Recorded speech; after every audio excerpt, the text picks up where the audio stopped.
Well, here we are. Deck Cluskey again. Serious riders guild. Out on my walks, my power walks. Love them.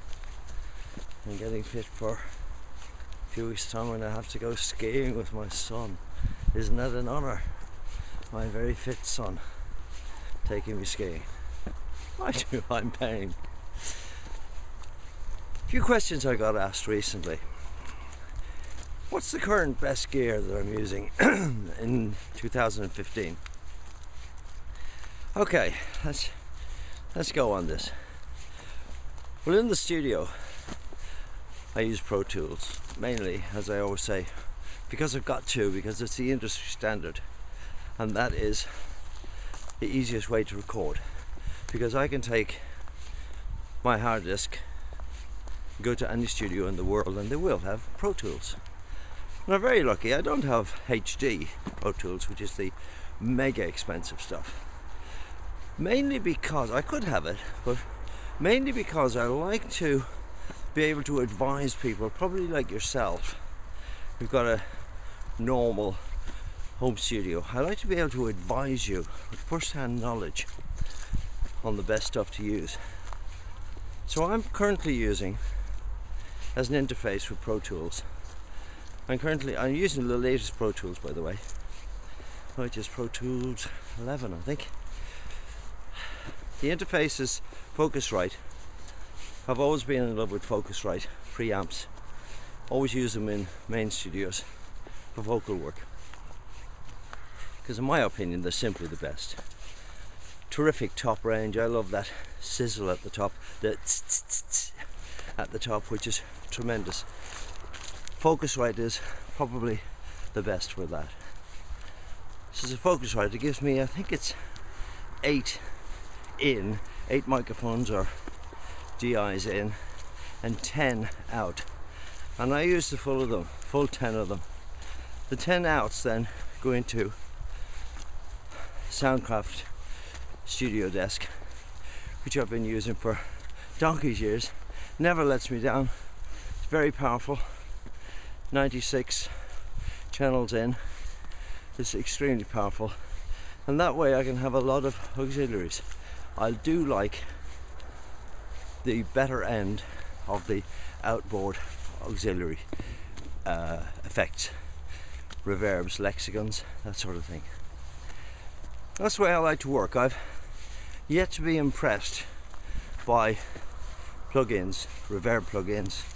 I do like the delay plugins, and I use them all the time, but I've used them for donkey's years. Okay, that's the interface. That's the Focusrite interface. As regards plugins and that, yes, we're using more and more of them, and they're getting better and better and better. Principal ones we use are the extra long delays plugins. That's on Pro Tools. As regards instrument plugins, we still use, I'm seriously out of breath here because I'm powering up this huge hill. Oh.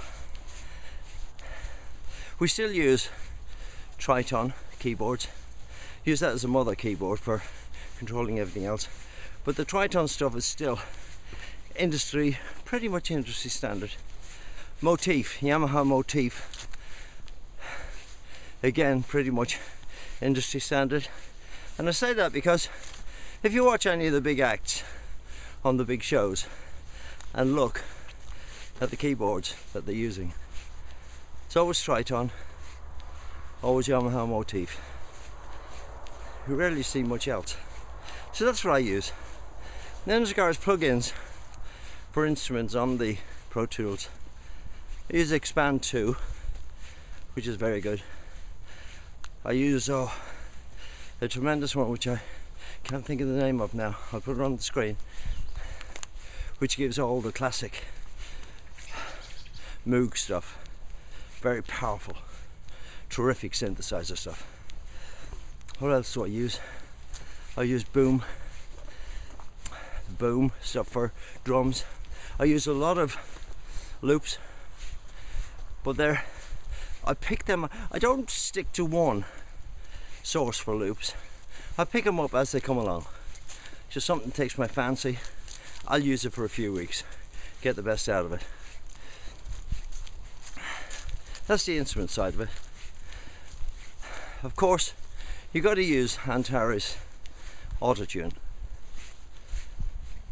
Not because you're putting stuff in tune, it's just there's such a lot of tricks on there, and it's nice to put autotune on in automatic mode, just on a great vocal, and it just gives that little edge of fine tuning.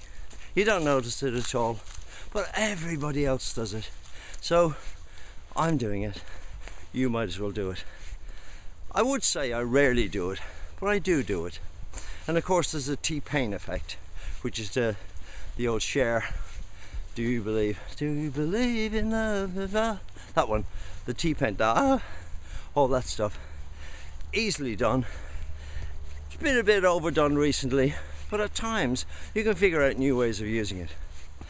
So that's the autotune.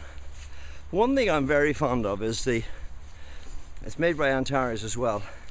I think it's called Mid-Mox. Again, I'll put the name on the screen. And that will translate any microphone input, any microphone you're using, just dial it in, and then dial in the microphone you want it to sound like. And of course, everybody goes for the Neumann U87. The U87 Gold, in fact.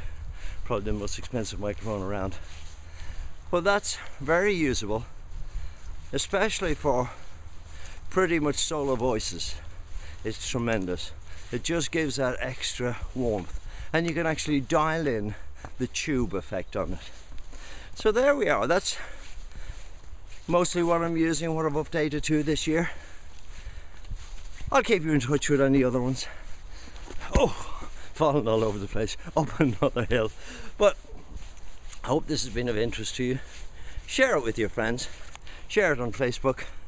Oh, subscribe on YouTube. See you next week. Bye. Whoa, this is a hill. Oh yeah, yeah. Oh yeah, yeah, yeah.